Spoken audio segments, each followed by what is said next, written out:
Bangladesh cricket দলের অধিনায়ক নাজমুল হোসেন শান্ত চেন্নাইয়ের টসে জিতে প্রথমে ফিল্ডিং করার সিদ্ধান্ত নিয়েছে। এর আগে এরকম কোনো অধিনায়ক করেনি বা কোনো দল যে টসে জিতে প্রথমে চেন্নাইয়ের উইকেটে ব্যাটিং না করে বোলিং নিয়েছে। এটা একটা বিতর্কিত সিদ্ধান্ত হলেও দেখা যাক ফলাফল কতটা ভালো। এদিকে বাংলাদেশ দলের যে একজন বোলারের নাম সেটা হচ্ছে হাসান মাহমুদ। এই হাসান মাহমুদের দাপটেই ইন্ডিয়ার যেন ব্যাটিং অর্ডার ধসে নেমেছে। এই হাসান মাহমুদের বলই যেন খেলতে পারতেছে না ইন্ডিয়া ক্রিকেট দলের টপ অর্ডারের সব ব্যাটার। ইতিমধ্যেই এই ইন্ডিয়া দলে একাই ধসে দিয়েছে হাসান মাহমুদ। তিনি প্রথম সারির সবগুলো উইকেটই একা নিয়ে নিয়েছেন।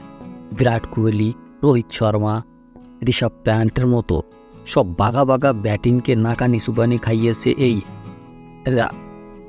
হাসান মাহমুদ। রোহিত শর্মার রোহিত শর্মা এইসের ব্যাটিং লাইন আপের যে আরও মূল স্তম্ভ জেসওয়াল, সে কিন্তু এখনও আউট হয়নি, সে এখনও ক্রিজে রয়েছে এবং দেখা যাক কতটা ভালো করে। এদিকে কেএল রাহুলও নির্ভরযোগ্য ব্যাটিং, দেখা যাক কী করে।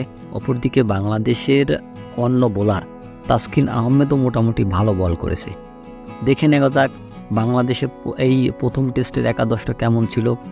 সাদমান হাসান, জাকির, নাজমুল, মমিনুল, মুশফিকুর, সাকিব, লিটন, মেহেদি, তাসকিন, হাসান মাহমুদ এবং নাহিদ হাসান। কমেন্ট বক্সে বাংলাদেশ সম্পর্কে আপনার মতামত আশা করছি।